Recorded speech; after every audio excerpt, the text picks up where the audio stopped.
ओम sir, सबसे सबसे पहले मैं आपसे जानना चाहूँगा, ऐसा क्या खास था फिल्म गांधीगिरी के लिए कि आपने हाँ कहा, फिल्म का हिस्सा बने? देखिए, मैं तो आप सबको पता ही है कि मैं तरजीह देता हूँ जो संजीदा फिल्म होती है, जो कुछ कहना चाहती है, जो कुछ जिसका कुछ अर्थ है। और दूसरी फिल्में मैं करता रहा हूँ धन के लिए। अगर मैं सिर्फ सार्थक फिल्में ही करता तो शायद आज मेरे पास घर भी नहीं होता, क्योंकि उसमें धन नहीं होता है ज़्यादा। हालांकि अभी थोड़ा बढ़ गया है, पहले तो बहुत ही कम होता था। दूसरी चीज़, मुझे स्क्रिप्ट अच्छी लगी, मुझे अपना किरदार अच्छा लगा। एक मॉरिशस का रहने वाला लेकिन हिंदुस्तानी, उसके पिता हिंदुस्तान में पैदा हुए थे और बहुत अमीर थे, उनकी बहुत बड़ी कोठी, ज़मीन, जायदाद सब यहाँ है, उनका स्टाफ यहाँ है जो देखभाल करता रहा है।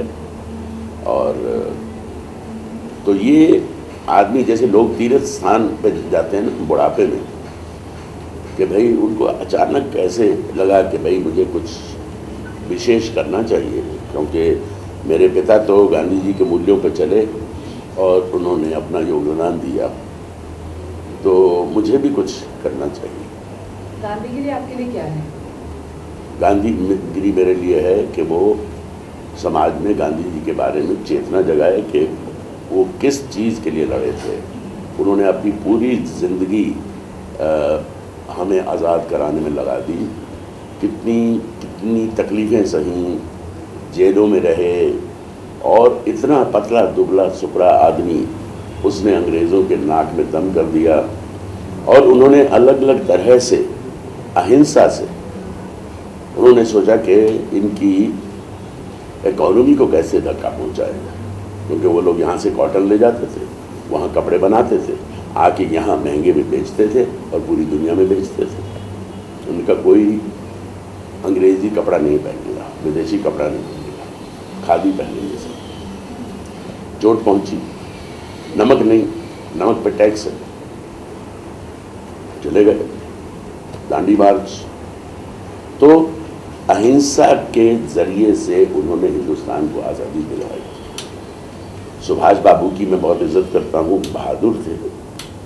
उन्होंने कोशिश की कि मैं फौज इकट्ठी करूँ दुनिया से, लेकिन बड़ा मुश्किल होता, क्योंकि ब्रिटिशर्स ने तो पूरी दुनिया पे राज किया। वो ट्रिनिडाड, मैं लंदन से, मैंने कहा कितने घंटे की फ़्लाइट है, तो किसी ने कहा 4-5 घंटे की है। 5 घंटे, 6 घंटे, 6.5 घंटे। मैंने कहा भाई कितने घंटे की है? बोली 9 घंटे। वहाँ तक वो पहुँचे, ऑस्ट्रेलिया पहुँचे, कहाँ नहीं गए वो। तो उस ताकत से हम, मेरा ख्याल है, हथियारों से नहीं लड़ सकते थे। एक तो हम गरीब मुल्क था, पैसे भी नहीं थे, और हथियार हमें कौन देगा बिना पैसों के। तो इसलिए गांधी जी का बहुत महत्व है, और बड़े अफसोस की बात है कि हम गांधी जी के मूल्यों को भूल रहे हैं। तो ये आदमी वहाँ से चल के यहाँ आता है कि कम से कम मैं अपने ज़िले में तो उससे शुरुआत करूँगा कि गांधी जी के मूल्यों को मैं लोगों को जागरूक करवाऊँ। और उसने वही किया। जो नौजवान बहके हुए थे, वायलेंस कर रहे हैं और तरह तरह की इंडल्जेंसेस, महिलाओं की इज्जत नहीं कर रहे, ये वो, तो उसने उन सब नौजवानों को इकट्ठा किया और उनको अच्छा सही रास्ता दिखाया। ये है किरदार इस फिल्म का। तो मैं कहता हूँ कि गांधी जी की अहिंसा का आज मुझे लगता है अगर गांधी जी भी होते तो वो इसमें अमेंडमेंट करते। मुझे ऐसा लगता है, दावे से नहीं कह सकते, ये बात पर्सनल ओपिनियन है, गांधी जी ये सब जानकर फिर ये कहते कि आप रेजिस्ट करो 10 बार करो, 10 थप्पड़ खा लिया, और 11वां थप्पड़ जब उठा तो उन्होंने हाथ उठाया, बोला देखो ये अगर आपने मुझे 11वां थप्पड़ मारा तो मेरा हाथ चल जाएगा, और मेरा हाथ बहुत मजबूत है। मुझे लगता है गांधी जी आज ये कहते हैं। गांधी जी ने बहुत सोचा, जब उनको उठा के ट्रेन से वाजिब टिकट होते हुए फेंक दिया। पूरी रात बैठ के उन्होंने सोचा होगा इनसे कैसे लड़ेंगे हम, गंभीरता से सोचा, अंतर ध्यान अपने अंदर घुस के कैसे 4 अंग्रेजों को मार दूं तो क्या हो जाएगा। वो तो वहीं से दक्षिण अफ्रीका से ही शुरू हो गए थे, हम ये पास की हमें ज़रूरत नहीं है। ओके ओम जी, मेरा सवाल आपसे है, एक बयान आप दे देते हैं जो आपकी अपनी खुद की ज़ाती ज़िंदगी है उसमें भी उथल पुथल होती है यकीनन, किसी भी वजह से बौखलाहट में से आपके ज़बान से कुछ निकल जाता है और उसके बाद आप बात लानी है, कहते हैं, अनगिनत लोगों के सामने रूबरू होते हैं और उसके बावजूद कुछ चुनिंदा लोग मानते नहीं हैं, कितना हर्ट होते हैं, how hurt you feel, you know when you saying it repeated to everyone, to every channel, to every. अच्छा, मैं 40 साल से बॉम्बे में हूँ, मुझे ज़रा बताइए कि कितनी बार मेरी ज़बान फिसली है, बताइए। 40 साल से हूँ, 300 फिल्में की हैं। किसी फिल्म में कोई एक डायरेक्टर, एक्टर, कोई भी यूनिट का कोई आदमी कह दे कि ओम पुरी ने हंगामा किया, ओम पुरी ने जी जो भी होती हैं चीज़ें फिल्म सेट पे, आपको एक आदमी नहीं मिलेगा जो ये कहे अपने काम से काम, शूटिंग खत्म हुई सीधे होटल में, कोई घूमने वाली अच्छी जगह है, गोवा है, तो थोड़ा टहलने चले गए बीच पे, बस। तो आप नहीं, मैं आपसे जानना चाहता हूँ कि जो कह रहे हैं आप, कितनी बार ऐसा हुआ है? नहीं, एक तो लोगों को याद है रामलीला। रामलीला में तो मुझे हीरो बनाया है लोगों ने। एयरपोर्ट सुबह पहुंचा तो पैसेंजर, पुलिस वाला और एयरलाइन वाले मुबारकबाद दे रहे हैं कि आपने हमारे दिल की बात कही, लेकिन उसके लिए मुझे माफ़ी मांगनी पड़ी। कौन लड़ेगा सरकार से यार? तो ओम जी, जब मामला और दूसरा ये इंसिडेंट है, तीसरा आप मुझे बता दीजिए। ओम जी, इस वक्त देश बहुत ही सेंसिटिव हुआ है, मतलब हर एक चीज़ उनको लग जाती है, आप भी इस देश के हैं। ऐसे में अगर ऐसा कोई बयान आ जाता है तो डेफिनेटली लोगों में गुस्सा होगा। मैं तो कह रहा हूँ ना कि उनका गुस्सा बिल्कुल वाजिब है, बिल्कुल वाजिब है। इसीलिए मैंने कहा ही नहीं, मैं माफ़ी नहीं मांग रहा हूँ, मैं सज़ा मांग रहा हूँ। ऐसा क्या हो गया ओम जी कि आपने ऐसा? देखिए, मैं जस्टिफाई तो नहीं करना चाहूँगा, लेकिन फिर भी ऐसा है कि हम लोग चैनल्स पे चिल्लाते बहुत हैं, एंकर भी एक्साइटेड हो जाता है, उकसाने भी लगता है, और कुछ लोग उस जोश में आ जाते हैं और कुछ मुंह से ऐसा निकल जाता है। तो उस दिन, ख़ास तौर पे उस दिन ऐसा हुआ था मेरा ख्याल कि अवस्थी जी तो बड़े अच्छे एंकर हैं, किसी एक विषय पे हम बात कर रहे हैं, उन्होंने भी आवाज़ ऊंची कर ली, मैंने भी कर ली, और उसमें मैं जवाब दे रहा हूँ, आधे बीच में मुझे काट के उन्होंने दूसरा सवाल फेंक दिया, तो मैं पकड़ा गया, तो मेरे मुंह से ये सेंटेंस निकल गया, जिसके लिए कोई जस्टिफिकेशन, इसका प्रायश्चित मैं एक कंस्ट्रक्टिव तरीके से करूँगा। ये नहीं कि मुझे माफ़ कर दो, मैं अपनी सज़ा भुगतूंगा, लेकिन इसका प्रायश्चित, क्योंकि गले में फांसी टांगने से तो कोई होने वाला नहीं, क्या फ़ायदा। मैंने तो कहा या फांसी दे दो, जो सबसे ज़्यादा चिल्लाते हैं ना चैनल पे, उनसे कहा था, मैंने कहा आई एम गिल्टी, वो फिर भी लगे हुए। मैंने कहा तो फांसी दे दो भाई। अब प्रायश्चित एक तो मेरी नज़र में है वो परिवार, जिसको सबसे ज़्यादा चोट पहुंची। मुझे नहीं लगता उन्होंने चैनल देखा होगा, लेकिन लोगों ने बताया होगा, और हो सकता है उन्होंने बाद में उनके दोस्तों ने, मित्रों ने, रिश्तेदारों ने उन्हें YouTube पे दिखाया भी होगा। तो मैं तो उनके यहाँ पहुंचूंगा कि भैया आप परिवार वाले मेरे साथ जो सलूक करना चाहो कर लो, लेकिन इतना है, आपने एक बेटा देश के लिए खो दिया है, और बहादुर तो आप मुझे उसका चचा मान लो। मैं इस परिवार का हिस्सा हूं और मैं इस परिवार की देखभाल करूंगा, अपना परिवार समझ। ये एक चीज़ है।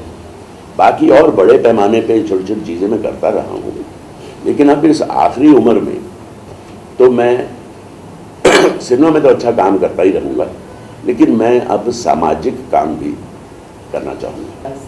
सर, ये सवाल मैं बतौर बीबीसी पूछ रहा हूँ, क्योंकि बीबीसी भारत से नहीं है, बाहर से है, तो वो बाहर से इस तरीके से इस चीज़ को देखा है कि आप भारतीय मीडिया पाकिस्तानी कलाकारों के प्रतिबंध को लेकर जो भारतीय कलाकार हैं उनसे प्रेशराइज करके सवाल पूछ रही है, या इस पर उनका मत चाहती है या वो देना नहीं चाहती है, तो क्या प्रेशराइज फील कर रही है जो पेटेंटी है बॉलीवुड ये अंतर्राष्ट्रीय मीडिया जानना चाहता है, बीबीसी जानना चाहता है? देखिए, मुझे लगता है कि हमारे जैसे वहाँ भी जो लोग हम पे हमले करते हैं उनके मन में हेट्रेड है हमारे लिए, ठीक है। ऐसे ही हम इस चीज़ से मुनकर नहीं हो सकते कि वैसे लोग हमारे यहाँ नहीं हैं।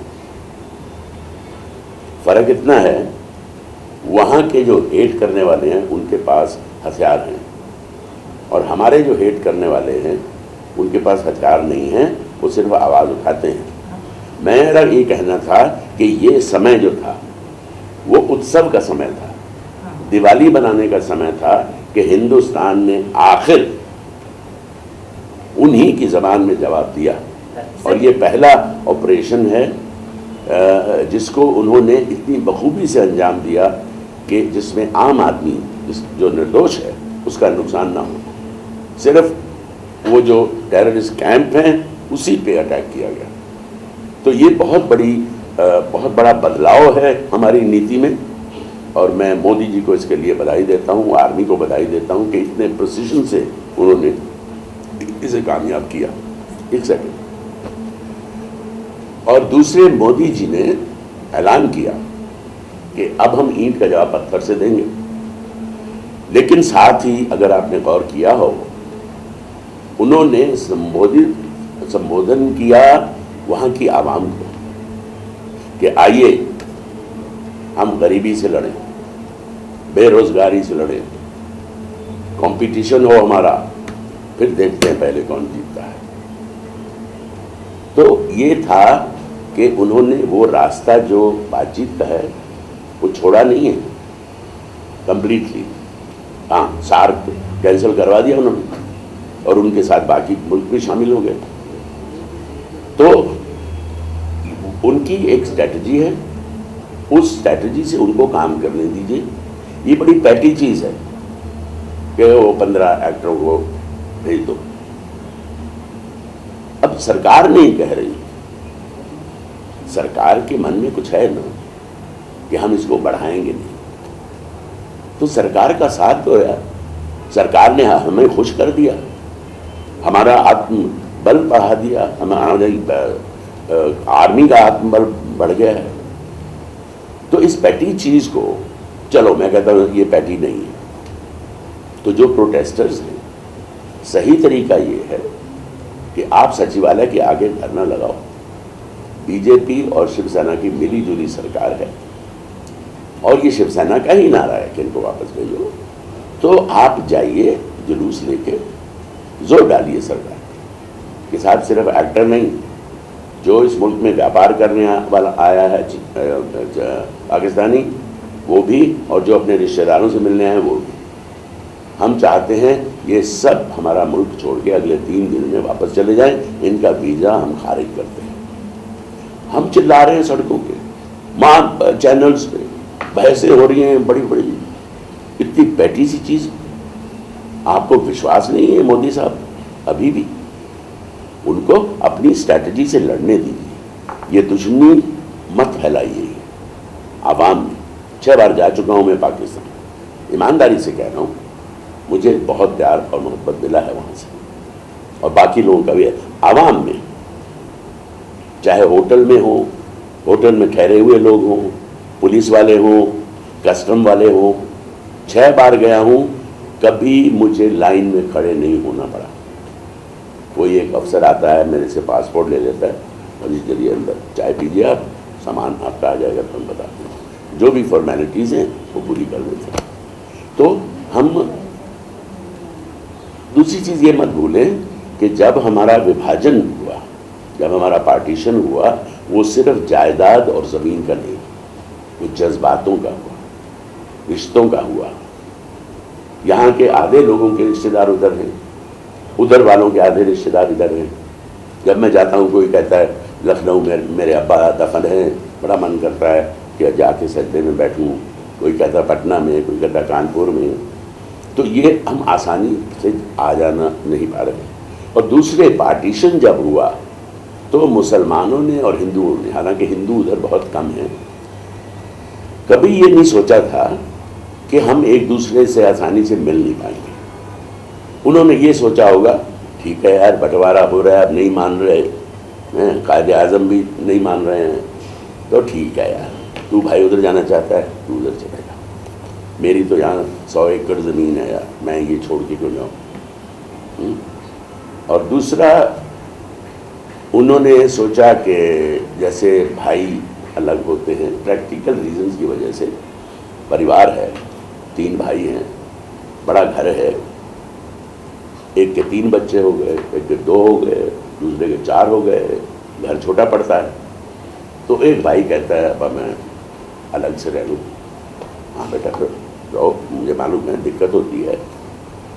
उन्होंने ये सोचा होगा कि हम क्या फ़र्क पड़ता है, वो लाहौर में रह रहा है, मैं बनारस में रह लूँ, हम मिलते जुलते रहेंगे, आपस में रहेंगे। और हिंदू मुसलमान का रिश्ता तो 600 साल पुराना है। ठीक है, हमलावर होके आए थे और उनमें कुछ आज़ाद ख्याल के मुसलमान भी आए और कुछ दकियानूसी औरंगज़ेब जैसे वो भी आए, लेकिन फिर अकबर जैसा एक सेकुलर आदमी भी आया। शेरशाह सूरी ने कितनी डेवलपमेंट की थी यहाँ। हुमायूं साहब बड़े जेंटल, पढ़ने लिखने वाले इंसान थे। बहादुर शाह जफ़र पोइट्री लिखते थे। तो हमने एक दूसरे की तहजीब से बहुत कुछ सीखा। तो इसलिए जहाँ तक हो सके हिंदुस्तान की तो कोशिश यही होगी, क्योंकि ये ना भूले कि हमारे परिवार में 22 करोड़ मुसलमान भाई भी हैं यहाँ, उनके सेंटिमेंट्स का भी हमको ख्याल रखना है। तो वहाँ की सरकार पे अटैक करो, वहाँ की आर्मी पे अटैक करो, वहाँ पे लोगों पे मत करो। बस मेरा इतना ही कहना है। बस